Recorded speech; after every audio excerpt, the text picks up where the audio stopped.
So the reality for many people when they first start out in Power BI, or organizations when they first start out in Power BI, is we need to take what we do today and we need to automate it. That's really the use case that's driven it. We've got an issue, it takes time, what can we do to automate it? We've shown a couple of video series really where we've turned that around and we've shown just what you can do with the basics of automation, which really is what the Jesmond Dene parkrun report was. But there's more to it, because automation leads further. It leads you to then expand what goes on. And it's that expansion that really this is what Power BI brings to a business. This is the change. This is where it becomes transformatory. So let's have a look and see what we've done and see what I'm talking about. Geordie Intelligence is a YouTube channel. As such, it's entirely dependent on likes, subscribes, and comments for the YouTube algorithm to know that we're doing the right thing. Like, subscribe, leave a comment. It helps us, it helps the algorithm, and it also tells me what you like and what you don't like. Professionally, we've got Geordie Consulting. What Geordie Consulting will do for clients is engage with them and work to ensure that they get the most out of their existing teams.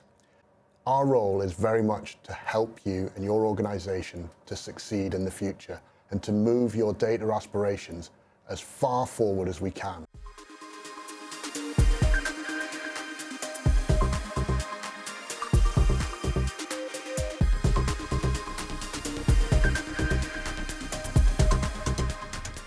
When we started this video series, we kind of made it obvious, didn't we, that we were going to really try and update and do a few tweaks to this report pack, as well as maybe reskinning it. So actually looking at laying out new templates in PowerPoint and then overlaying those with our visuals. Kind of really spelled it out to you. It was kind of, that's the point, that's what we want to do. But we were being a little bit sneaky at the same time, because I had bigger plans. And those bigger plans were based on the reality that happens for an organization when they start to work with Power BI. And that's not a negative, that's not necessarily even a positive, it's just this is the reality.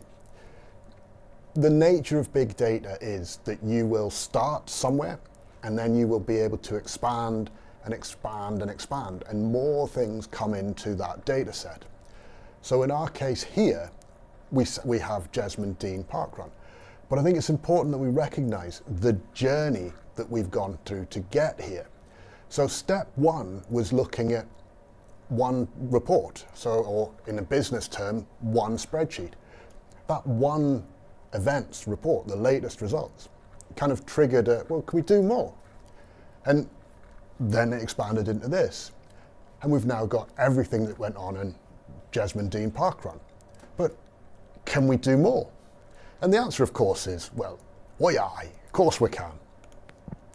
So what we looked at really was Newcastle as a whole and building a whole Newcastle parkrun report. And this is something that you guys probably haven't seen yet, although we dropped the hints that it's coming, and I know last week we talked about here it is. But I thought we'd take a moment to actually go in and have a proper look and see exactly what it is I'm talking about and really what this report pack has going on within it. So we're in Power BI Desktop, and I thought let's have a look and see what it is we've done and the changes that we've made and really why we've done it. So one of the things that I think is really important first off is of course the backgrounds that we've changed. So I've changed the backgrounds. I've gone for a running background that we've got. In fact, let me open up PowerPoint and we'll have a look and see what we've got. Let's have a look at the proper backgrounds for this. So you can see we've got a big banner style running picture that we've got. Okay, and we've made it green and kind of blurred it a little bit. I can't even remember what the original looks like now. I'll have to dig that out at some point. And then I've just moved it along in the background for some of them and then put them in different group sections, and you can see that different ones have moved different ways. And we're trying to intersperse those around the report pack. So it's kind of gives a bit of intelligence, a bit of difference to it. What we've also done is I've laid out some of these, and some of them I've put little notches out the corner, some of them I haven't. Again, I'm just trying to make it a little bit different because parkrun's not uniform. Everyone isn't uniform in parkrun. Variance is good, kind of thing. So we're kind of like a little bit mixy, a little bit patchy, a little bit edgy. All things that I hate as a grumpy old man that I am. What I've also done is I've put some little circles on, and that's where we're going to put buttons on. And if I'm honest, I think that was probably the worst idea I could probably have done looking at them now, because it's a real nightmare trying to shape the buttons and put them in the right place. But it made sense at the time. But again, it's easy enough. I can go through, because we've got these as a PowerPoint, delete them and put them back. What I want to talk about with this though is there's a trend going on where you know, if you're going to build a dashboard, let's really tailor it. Build a really dynamic, really amazing, interlink your data into the dashboard background that you're going to build. Use specific tools going beyond PowerPoint. Okay? Now, there's a benefit to doing that if it's a one-off report. So if it's a one-off report going to show a specific measure, a specific thing, yeah, okay, fair enough. Okay? For me, in what I do, it's like, you know, for some people it's like, you know, fingernails going down a chalkboard. That's how it is on my soul. The role of BI and business intelligence fundamentally within an organization is to make something automated and repeatable. So PowerPoint like this is ideal. We can lay stuff out, we can put it on, there it goes. The challenge with if you do your tailored thing, oh, it looks this and it looks really cool, is next month when the data is completely different, how's it going to look? So that's something we think about as we're laying these out as well, is kind of, it needs to be neutral and generic, and then we can go through. And all you really need to do is you go File and Export, and you change the file type, and you pick PNG, and off it goes and exports it. Okay, and you can choose whether you want to export a single page or the whole thing. Right? One note of caution is it does not like overwriting existing ones. So if you've done it once and you want to replace something, you need to give it a different name or delete it. Okay, it's one of those little gotchas that this thing has. That's PowerPoint. So back here, we've got our report pages laid out. And it's always difficult laying these things out and putting them in. One of the things that we've always had is around text, and this has been something that Microsoft been working on. And all I can say is they've been working on it. So this has happened really since I started doing Power BI development, gosh, all those years ago. 2016 or something. The point here is that Microsoft wants to tell you you can use Copilot to generate this text, okay? Copilot and Power BI are not bedfellows. Copilot is not part of Power BI. For all it is there on my Power BI desktop, if I click on it, you will see it does not work because I don't use Fabric, okay? So unless you bring Fabric into your organization, Copilot isn't part of Power BI, which is interesting given that Copilot's everywhere else in the O365 suite, but I can't do it with Power BI, where it would probably be the most use. Words genuinely fail me. The amount that I see being pushed and peddled that Power BI and Copilot works really well. The whole point of this video series was, of course, again, let's see what Power BI does for us in Power BI. Sorry, what Copilot does for us within Power BI. And the reality is, directly within Power BI, nothing, okay? So I can't ask it to write and support writing narrative statements for me. I can use the generic narrative writer within Power BI, which presumably Microsoft aren't doing any work on now because they're pushing down Copilot as their preferred method. So that doesn't work. In terms of this, what we did was actually, this is just written in a text box with then values being added. So I've added a value here with a count of E key, which is what we've used to talk about the events. So the E key is the event, and the specific event number is what that is. We've then got a total of like the actual runners multiplied by 5, because of course it's 5K for the distance. And then actually the finishers, so we've got all finishers versus the registered finishers. So there's a difference in the two. But you build up this list of values, and that allows you to build quite a dynamic setting. And it works in such a way that if we click away from here, if we pick a specific event, let's say Leazes Park, you'll see it'll filter down and update to show just the Leazes Park data. So that works very well. But it takes time and effort, and you need to do it. And there are some real gotchas about text boxes. At some point we should do a video. In the next series we will do a video about text boxes and custom writing of these things. The next thing we've gone through is, of course, this needs to be navigable. You need to be able to navigate this, and it needs to be easy enough to navigate that, well, people don't need to use the help all the time. We have put help in, so obviously if you click on that, the help text comes up. Does never look as good as it will do in the app when you're looking at it on Power BI desktop, but that works.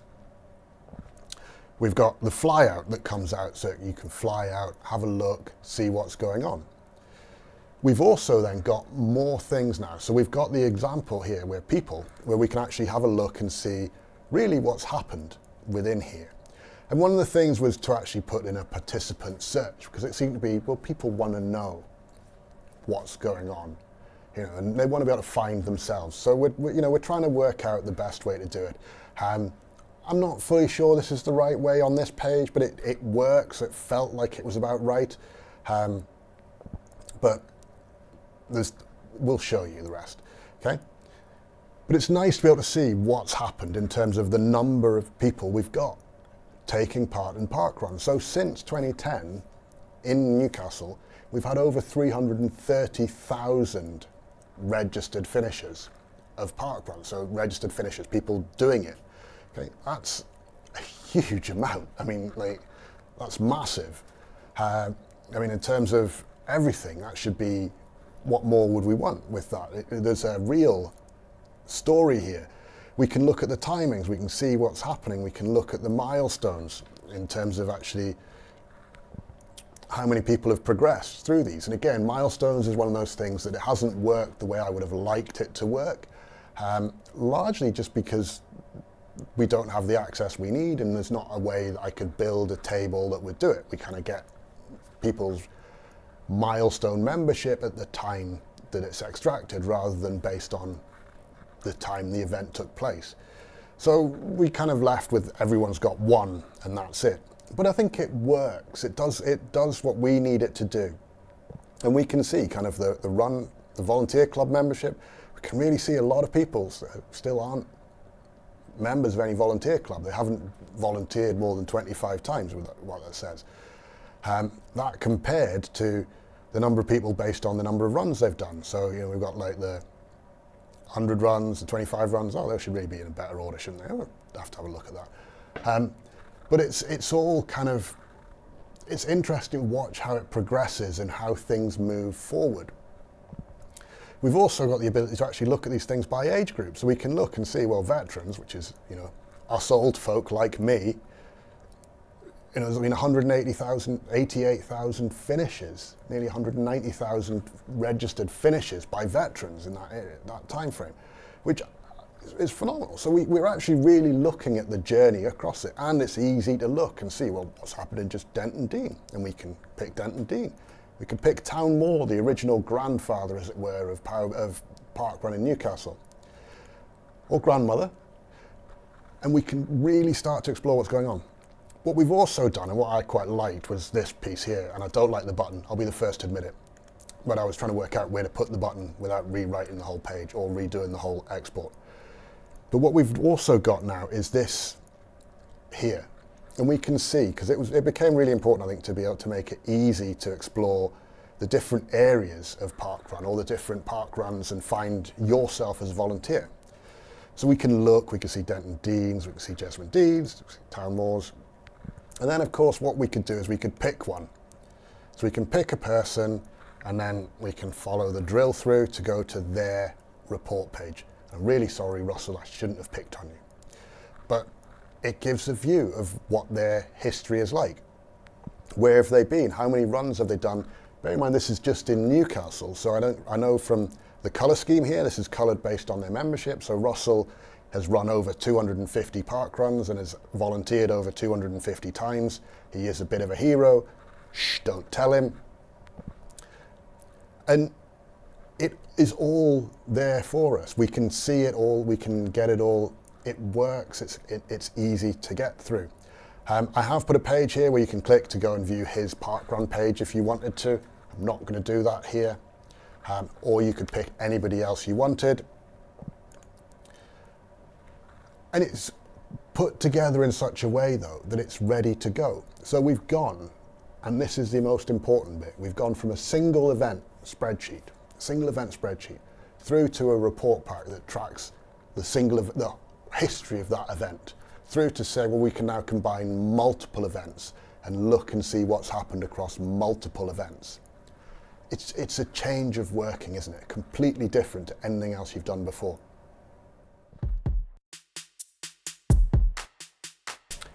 So what do you reckon then?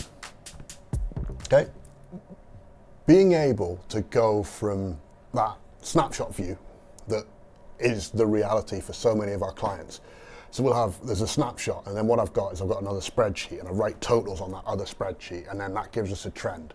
Okay, the amount of times I see that or I hear that from clients, or this is what's going on, or even friends, because I do have the odd friend, it's mind-boggling to see, well, why would you do that? We can take, and it's like, well, I can sit with you for 20 minutes. We've even done a course, free yourself from Excel hell. We spend 2 hours going through, well, let's just do it. And that's 2 hours of a classroom, including the demos, working through it. If it was just me, we could probably sit down and do it in half an hour for a lot of things. That's not me going, all right, here's my cape, ta-da! That's like, this isn't rocket science. What that allows you to do, that first stage of saying, right, we're going to start to piece that together. So I've got snapshots. If I put snapshots in a folder, like SharePoint Online, for example, folder, I can then connect to that SharePoint Online folder, read everything through. You can do the deduplication work, whatever it is you need to do. You can respin, refactor your data.